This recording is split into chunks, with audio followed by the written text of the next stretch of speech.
السلام علیکم ناظرین، کیا حال چال ہے؟ امید کرتا ہوں آپ سب لوگ خیریت سے ہوں گے۔ جی میں ہوں ارسلان اور آپ دیکھ رہے ہیں ہمارا اپنا یوٹیوب چینل بلاگ مائی ورڈز۔ تو آپ لوگوں کی کافی بار کہنے پہ اور بولنے کے بعد ہم آج ایک بار پھر سے علم شاہ صاحب کے پاس موجود ہیں۔ تو آج ہم ان سے کچھ کویسچن پھر کریں گے، ان سے کچھ سوالات کرتے ہیں اور آپ سب لوگوں کے لیے۔ تو السلام علیکم۔ وعلیکم السلام۔ جی کیسے ہیں آپ؟ الحمدللہ، اللہ کی کرم نوازی ہے۔ ماشاء اللہ سے پہلے جو ہم آپ کے پاس ہم آئے ہیں، آپ کے ساتھ ویڈیو بنایا تھا، ماشاء اللہ سے بہت اچھے طریقے کے ساتھ وائرل ہوا تھا۔ جی لوگوں کی یہ جس طرح کا آج کل کا دور ہے کہ لوگ زیادہ تر بولتے ہوئے اور ناچتے ہوئے لوگوں کو پسند کرتے ہیں۔ تو بہت بیٹر لوگ ہیں، بہت بیسٹ لوگ ہیں جو دین اور دنیا دونوں کو لے کے چلتے ہیں۔ تو میرے خیال میں جو لوگ دینی ٹاپک کو چوز کر لیتے ہیں تو وہ میرے خیال میں دین اور دنیا دونوں کو رکھ لیتے ہیں، کیونکہ ہم نے اگر چھوٹا سا ایک ٹاپک چنا ہے اسلام، ٹھیک ہے، ہم اس کو لے کے چل رہے ہیں۔ الحمدللہ میری بھی اسنیپ پہ ویڈیوز ہیں اور میں اسی پہ بات کرتی ہوں، اور الحمدللہ اللہ کا کرم ہے کہ اس پہ وہاں اگر کوئی ریسرچ کرے گا تو اسے بہت زیادہ نالج ملے گا انشاءاللہ،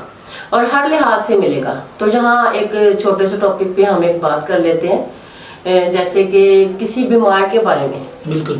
کیونکہ بیماری آج کل عام ہے، جیسے کہ میری آج کل خود بھی طبیعت خراب ہوئی ہے، میری وائس سے ہی سب کو پتہ چل جائے گا کہ میں خود بھی جو ہے نا اس وقت بیماری کی حالت میں ہوں، لیکن آپ لوگ آئے ہیں تو میں نے مناسب سمجھا ہے کہ میں آپ کے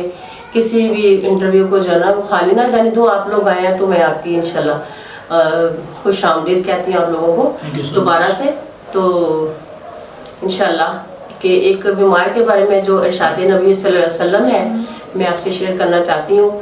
کہ آقا دو جہاں صلی اللہ علیہ وسلم کا ارشاد ہے کہ اللہ تعالیٰ فرماتا ہے کہ اگر کوئی بندہ بیماری کی حالت میں ہو اور وہ اس حالت میں رب کو کیسے یاد کرتا ہے، اللہ تعالیٰ نے فرمایا کہ میں اپنے فرشتے کو ایک کو بھیجتا ہوں اور اس بندے کی عادت کے لیے، اور میں کہتا ہوں کہ دیکھو یہ بندہ میرے بارے میں کیا سوچتا ہے، مجھے وہ کس لحاظ سے یاد کرتا ہے، وہ میری ناشکری کرتا ہے یا پھر مجھے اس حالت میں بھی میرا شکر ادا کرتا ہے۔ تو جب فرشتہ اس کے پاس جاتا ہے تو وہ بندہ اللہ کا بہت بندہ عزیز بندہ ہوتا ہے، تو وہ اللہ کا شکر ادا کرتے کرتے ساتھ میں الحمدللہ کرتا ہے اور یرحم الراحمین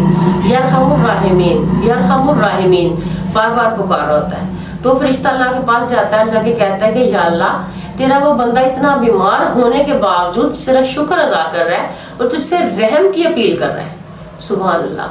اللہ پاک خوش ہو کے فرماتا ہے کہ میں قسم کھاتا ہوں اپنی ذات کی کہ میں وحدہ لا شریک ہوں، میں اپنی ذات کی قسم کھاتا ہوں کہ اگر یہ بندے کی میں نے عمر دراز کرنی ہوئی تو میں سے 10 گنا زیادہ صحت عطا کروں گا۔